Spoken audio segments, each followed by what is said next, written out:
Welcome to Black Angus Reviews. Today I'll be covering some very unfortunate news about Jordan Peele, the director of Us and Get Out. So, as you see in the picture here, Peele was interviewed by Hollywood Reporter at some sort of a convention or what have you with young 20-somethings in comedy and entertainment. And at one point he said he doesn't see himself directing films with white male leads that he's casted. That's very unfortunate. I really like what he's done with his two horror films. First one being about clear racial divides as a concept and as like a narrative that actually indicts the liberal, the left in their racism, their low expectations of us, their low view of us, in a very passive form, as opposed to just like kind of outright hatred from perhaps the right.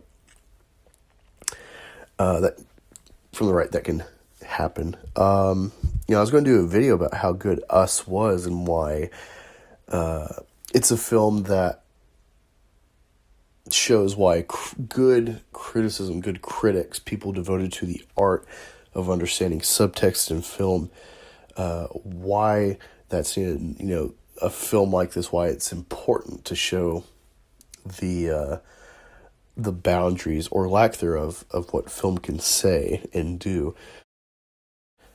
But I'm here to talk about the racism and passive white hate that's become a standard fact of Hollywood, with a lifeless company like Disney ruining franchises with identity politics. It's easy to push for a boycott of their material, which I do. I push a boycott Endgame, boycott Episode 9, boycott Disney until they change, till they quit doing, idiotic stuff to jade the fans.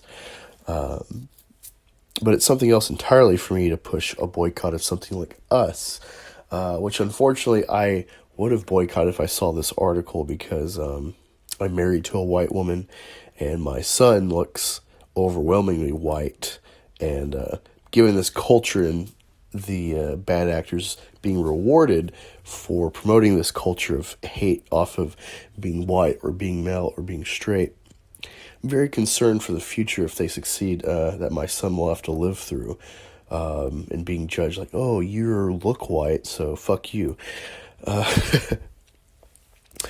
But it's not something I push for lovingly or happily, to boycott a really good thought-provoking film like Us that has essentially an indie director with a keen eye and a smart visual style.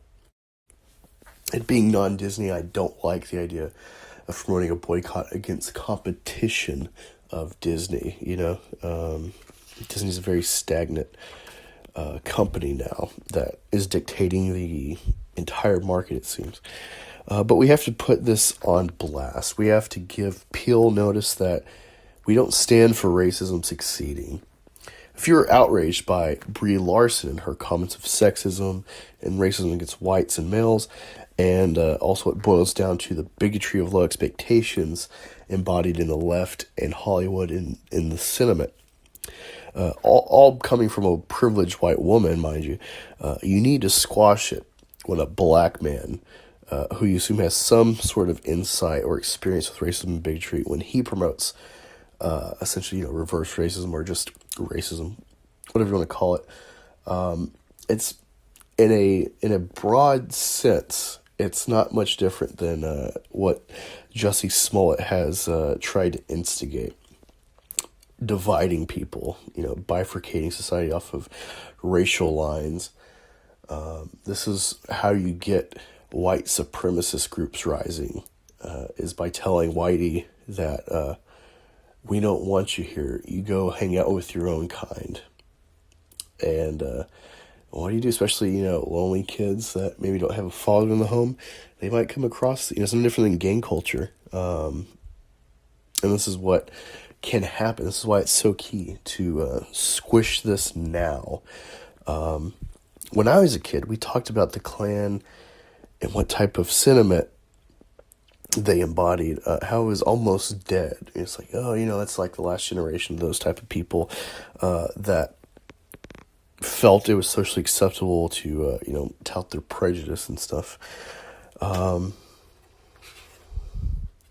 now, it seems like racism is worse.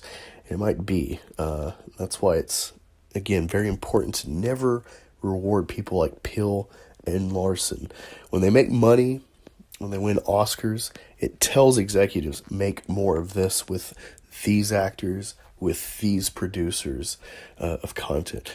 And keep in mind, Peele has become a producer of Twilight Zone reboot for CBS that will be coming out soon. And the cast and crew have been very clear that it will focus on Donald Trump and toxic masculinity. So there's a clear angle beyond what the Twilight Zone subtext may have been.